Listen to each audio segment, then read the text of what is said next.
Bom, pessoal, boa noite. Vamos ao último conteúdo dessa primeira parte do nosso curso, que é o teste paramétrico para comparação de duas variâncias. Tá? Então, como o próprio nome já diz, ele vai ser um procedimento que vai permitir a gente fazer comparações entre duas variâncias populacionais. Então, não mais as médias nós vamos estar interessados nesse teste, mas sim nas variâncias. De forma equivalente, ele me permite fazer teste para desvio padrão. Né? A gente pensa na variância, mas se eu estiver querendo fazer contrastar, né, ou ver se desvios padrões são iguais ou diferentes, é só fazer o procedimento para variância, porque o desvio padrão é basicamente o quadrado. Se eu tomo uma decisão para variância, eu estou tomando decisão também para o desvio padrão. A ideia básica desse teste, a gente utilizar ele, é justamente para definir quando a gente vai usar os casos 2 e 3 para comparar médias. É o que a gente viu na aula passada. Se eu tenho amostras independentes com variâncias desconhecidas, eu precisava saber se as variâncias são iguais ou diferentes para definir um certo procedimento de teste. Se eu usava uma certa estatística de teste ou se eu usava outra, que seria mais apropriado. Então, se eu sei agora comparar variâncias, eu posso pegar a minha amostra, verificar se as variâncias são iguais ou diferentes e decidir entre os casos 2 e 3. Tá? É isso que a gente vai ver nessa aula. Então, quais são as suposições para valer esse teste paramétrico para variância? As populações elas são independentes, então eu vou ter amostras que os indivíduos não estão relacionados entre si. Tá? Amostras vão ser aleatoriamente selecionadas de distribuições normais, tanto para o primeiro grupo quanto para o segundo, então. Nós estamos assumindo que vem de uma distribuição normal, com uma média μ1 no primeiro grupo e desvio padrão σ1, uma média μ2 e desvio padrão σ2, e aqui nesse caso, o σ1 e o σ2 necessariamente são desconhecidos. Em geral, os μ's também são, e o que a gente quer, talvez, depois de comparar as variâncias, é decidir qual o procedimento que a gente vai usar para as médias. No caso de amostras grandes, esse teste ainda pode ser utilizado para comparar variâncias, mesmo se os dados não têm distribuição normal, mas para amostras menores que 30, que é a nossa convenção aqui para definir a amostra grande, né, a gente necessita de normalidade, por isso que é um teste paramétrico. Ele depende da suposição de que os dados venham de uma certa distribuição, que no caso é a normal, né, sempre nesses nossos casos, parametrizada dessa maneira, tá? E aí o teste vai ser conduzido de maneira similar, embora agora, em vez de pensar nas médias, a gente vai pensar nas variâncias. Bom, como é que é a estrutura dos dados que a gente vai ter em qualquer caso desse? Eu vou ter duas amostras, x1 e x2, tem o tamanho da primeira amostra N1, o tamanho da segunda N2. Se eu precisar, eu posso resumir a média das amostras com aquele estimador x barra, e a informação que a gente tem para o desvio padrão é só o que vem da amostra. De forma similar, né, se eu tenho desvio, eu tenho a variância, que é só elevar ao quadrado. Qual vai ser a nossa convenção para realizar o teste de hipótese que nós vamos ver aqui? Nós vamos sempre considerar ou denotar por população 1 ou amostra 1 aquela que apresentou a maior das duas variâncias amostrais, obrigatoriamente. Tá? Isso é para facilitar a forma como a gente vai construir a nossa região crítica para o teste. Então, eu vou sempre definir que o meu σ1 ao quadrado é a variância da população da qual foi extraída a amostra com maior variância. Então, na hora que eu olhar as duas variâncias amostrais, aquela que tiver a maior eu vou chamar de grupo 1. A outra, obviamente, eu vou chamar de grupo 2. Isso é para facilitar a nossa tomada de decisão, como eu vou mostrar daqui a pouco para vocês. Bem, as hipóteses aqui, nesse caso, eu vou tratar com vocês apenas do teste bilateral. Que caso é esse? Que teste é esse, né? É o teste cuja hipótese nula, ela traz para mim a igualdade entre as duas variâncias populacionais, ou seja, a variância da amostra que me gerou a maior variância, o σ1 quadrado, nesse caso, é igual à variância da outra população versus, né, a hipótese alternativa que vai trazer o sinal de diferente. As variâncias populacionais são diferentes ou não. Eu só vou falar do teste bilateral, porque para a gente reduzir um pouco o conteúdo, mas existe teste unilateral para variâncias também, para ver se uma é maior que a outra, se o σ2 é maior que o σ1, tá? Mas como crucial para a gente definir se elas, entre o caso 2 e 3 na hora de testar a média, é eu saber se as variâncias são iguais ou diferentes, o teste bilateral é o que a gente vai precisar aqui, e é isso que a gente vai fazer, tá? Então, como é que é construído esse teste? Reparem que alegar que as variâncias são iguais é a mesma coisa de eu alegar que a razão entre elas é igual a 1. Então, é uma questão de matemática aqui mesmo. Se eu passar esse sigma 2 dividindo aqui, né? Eu falar que as duas são iguais é a mesma coisa de eu falar que a razão entre elas é igual a 1. Eu falar que as duas são diferentes é a mesma coisa de eu falar que a razão entre elas é diferente de 1. Então, eu estou mostrando isso porque é pensando nessa ideia de contrastar as variâncias em formas de razões que o teste é concluído. Lá nas médias, se vocês lembrarem, né, quando a gente estava contrastando médias, eu mexia com diferenças, né? Eu poderia falar aqui também assim que σ1 menos σ2 não for zero, elas não são iguais. Mas aqui a gente pensa na razão porque é uma forma mais fácil de contrastar as variâncias e, na verdade, porque pensando na razão entre as variâncias amostrais, surge uma estatística de teste cuja distribuição amostral a gente conhece. Então, portanto, na hora que eu pego duas amostras quaisquer, eu consigo usar a informação dessas duas amostras para tomar uma decisão a respeito se eu rejeito ou não a hipótese nula, né? Essa estatística eu chamei de F observado. Como que ela é construída? Ela é construída pela razão entre a variância amostral e a variância populacional no primeiro grupo contra a variância amostral e a populacional no segundo grupo. Então, no fundo, a gente mexe com essa variância aqui, com essa equação, né? A gente vê que, no fundo, essa minha hipótese ela traz a razão entre as variâncias populacionais e a razão das amostras. Sob H0, sob a suposição, né, de que as variâncias são iguais, esse meu termo aqui, o primeiro termo, ele é igual a 1, né? Então ele se reduz a uma razão entre as variâncias da amostra. E consegue-se mostrar que, se H0 é verdadeiro, ou seja, essa razão de fato é 1, a distribuição amostral dessa estatística dada pela razão entre a variância do grupo que teve a maior variabilidade sobre o segundo é uma distribuição F, de Fisher-Snedeker, uma distribuição que nós já conhecemos, que foi introduzida no início do curso, com n-1 graus de liberdade como sendo o primeiro parâmetro e n-2 graus, n2-1 grau de liberdade como sendo o segundo parâmetro, ou seja, F observado, sobre a suposição de que o valor da hipótese nula ele é verdadeiro, tá? Então a gente sempre usava a hipótese nula como referência, né? Aqui não é diferente.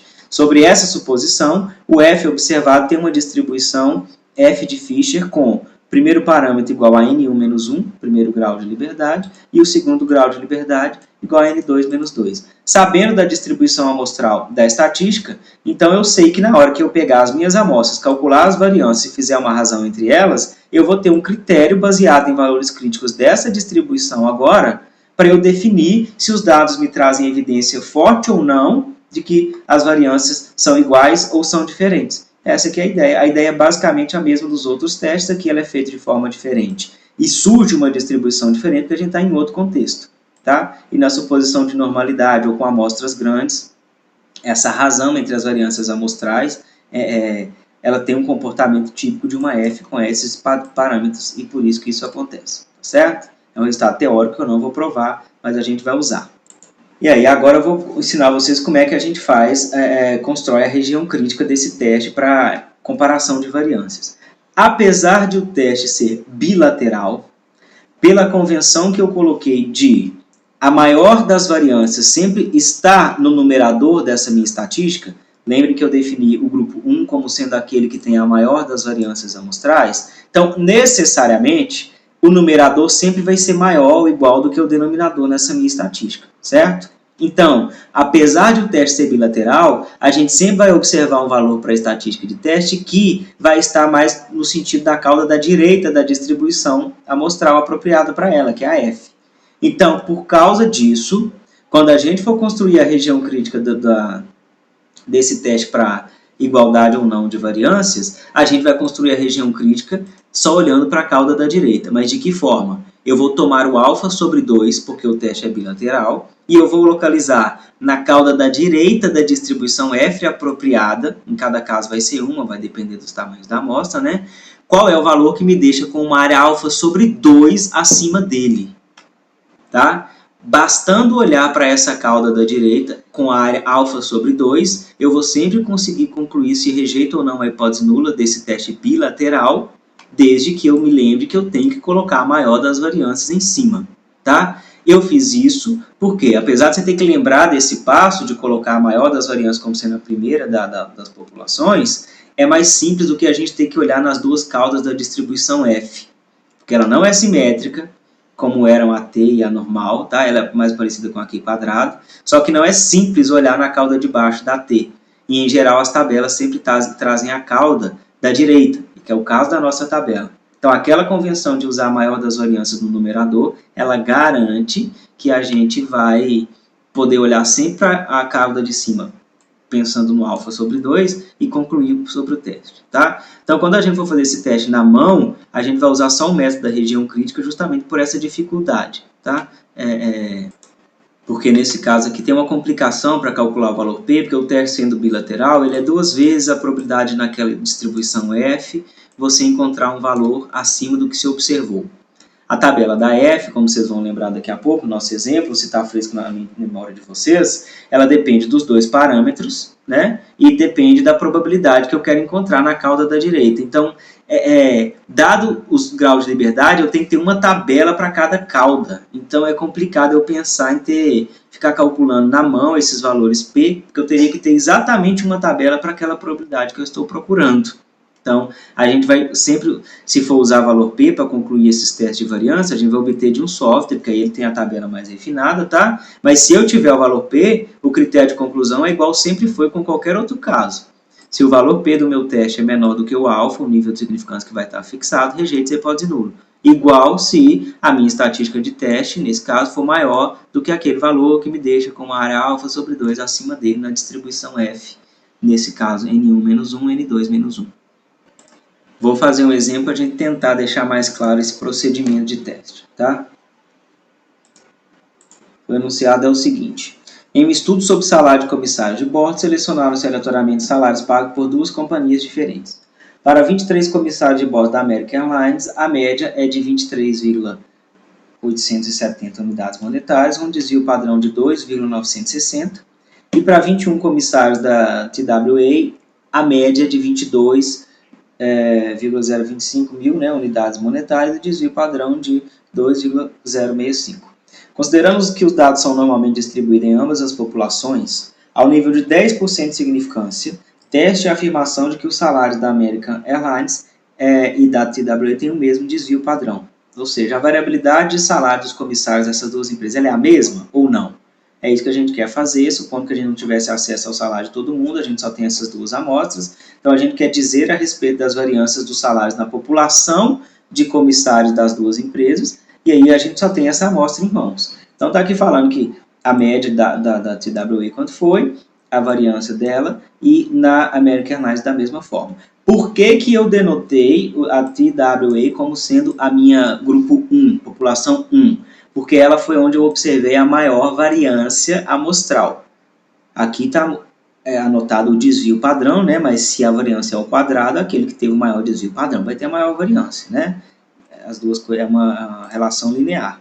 Então, eu denotei por 1 aquela que tem a maior variância, porque eu preciso disso para aquele procedimento de teste da forma como a gente aprendeu.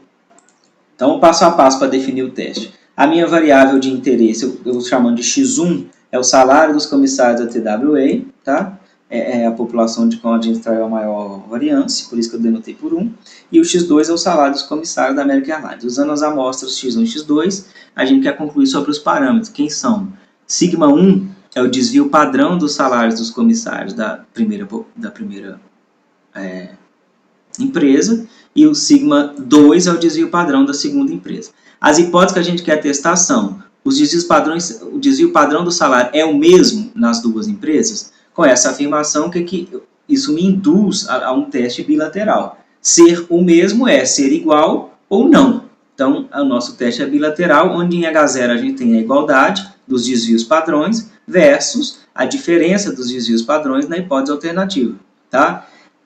Como o nosso teste ele é construído para a variância, eu vou construir as minhas hipóteses aqui com sigma 1 quadrado igual a sigma 2 quadrado versus sigma 1 quadrado diferente de sigma 2 quadrado. As variâncias populacionais são iguais ou diferentes?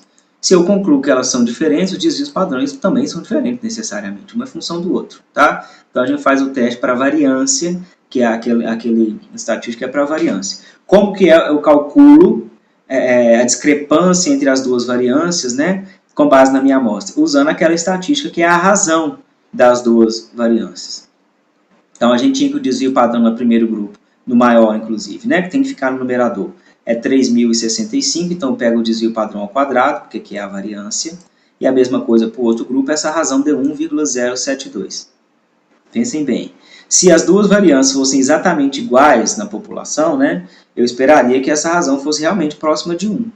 Aqui a gente teve duas amostras com variâncias similares, que deu próximo de 1, mas será que isso é próximo o suficiente para eu concluir que sim, a variabilidade dos salários nas duas empresas ela é a mesma? Não sei.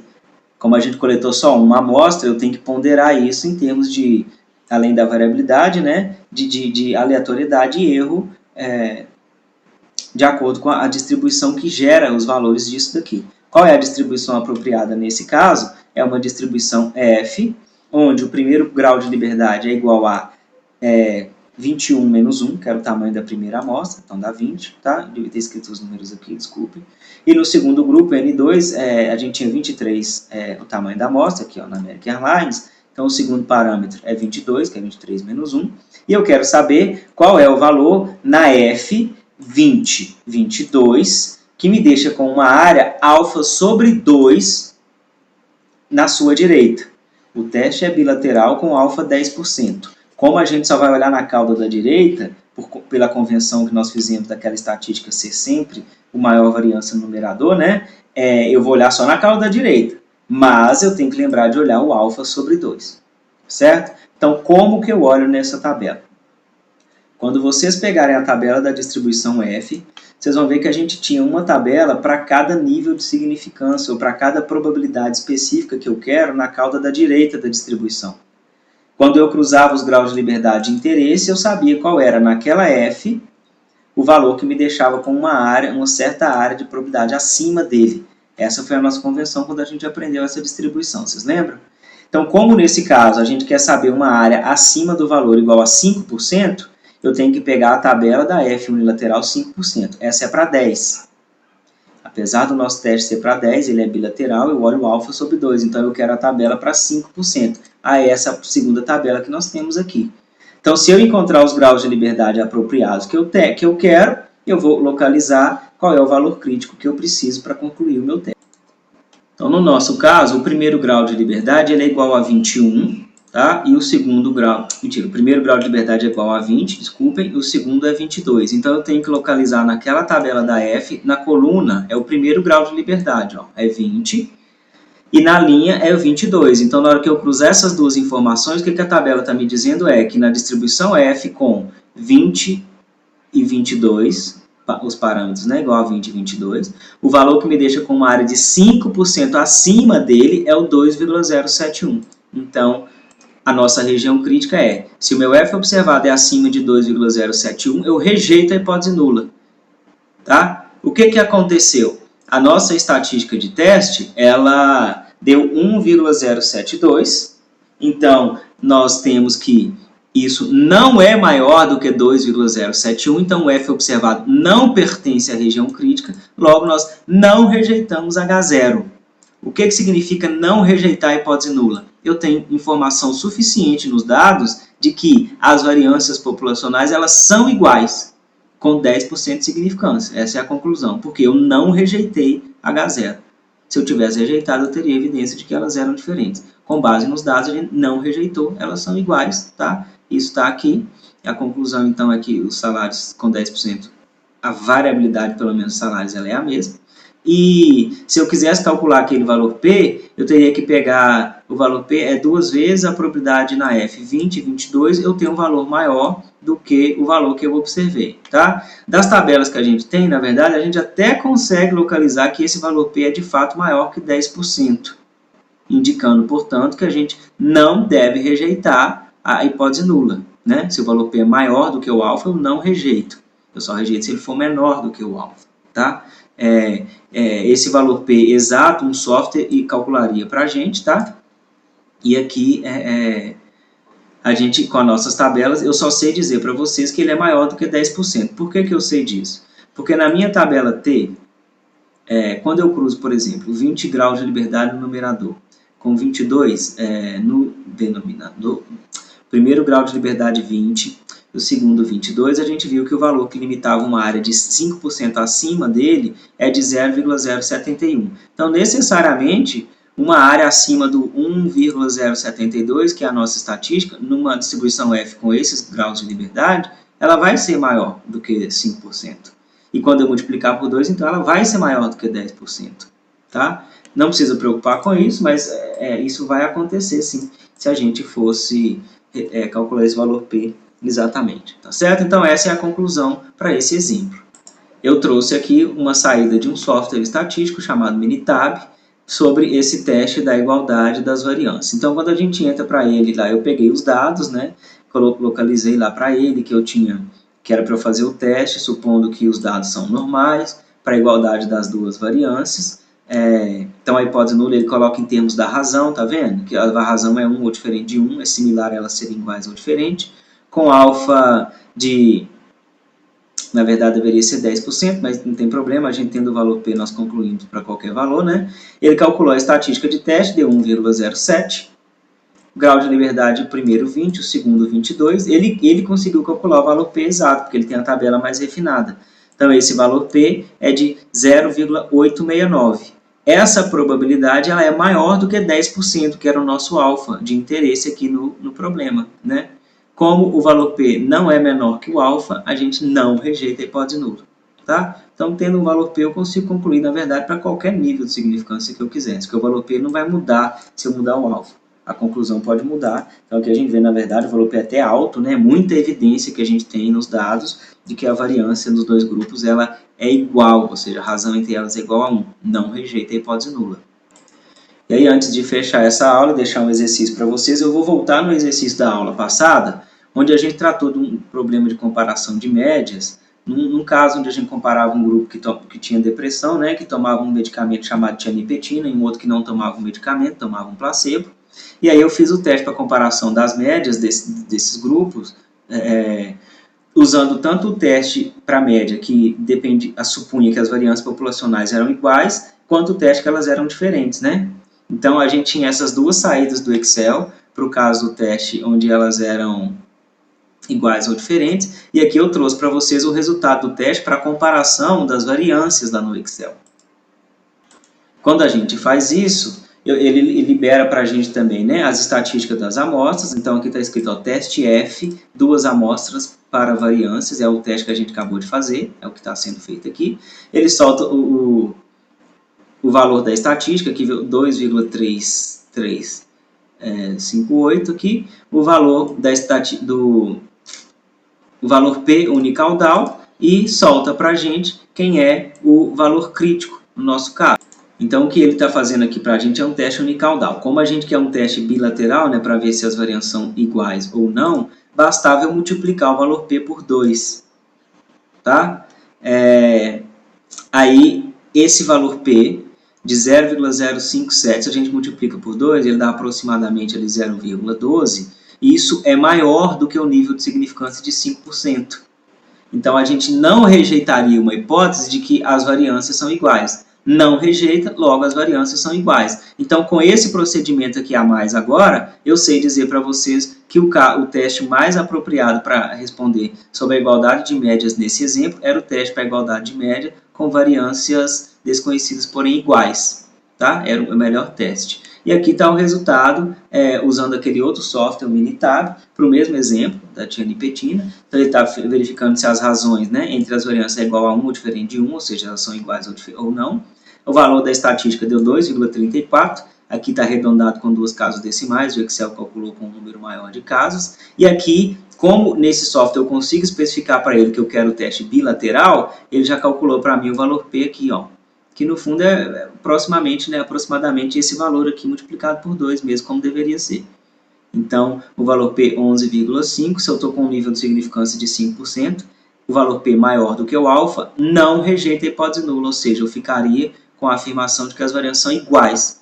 E aí, se eu tivesse que decidir em qual procedimento era melhor, na hora que eu comparei as duas médias, a resposta agora para a gente é que o melhor procedimento é aquele que assumia que as variâncias populacionais, embora desconhecidas, elas eram iguais, para comparar as médias do grupo placebo e tianipetina naquele exemplo, tá certo? Então, vocês deem uma comparada aí nos resultados. Eu deixei um exercício aqui para vocês fazerem também, agora é um exercício mais global, né? Eu quero tanto comparar médias como comparar as variâncias, e aí vocês vão ter que tomar a decisão a respeito da igualdade das variâncias ou não. Para isso vai ter que fazer o teste F antes de conduzir o teste para a média apropriada. E aí depois disso façam esse outro exercício, tá? E aqui acaba o nosso conteúdo até o que vai ser abordado na primeira prova. Sugiro fortemente que vocês releiam os exemplos, se ficou com alguma dúvida, na aula de quinta-feira, nas aulas de auxílio síncrono, né? Vocês podem aproveitar para me mostrar a solução de vocês e a gente sanar as dúvidas, tá certo? Então a gente fica por aqui, é isso, bons estudos para vocês.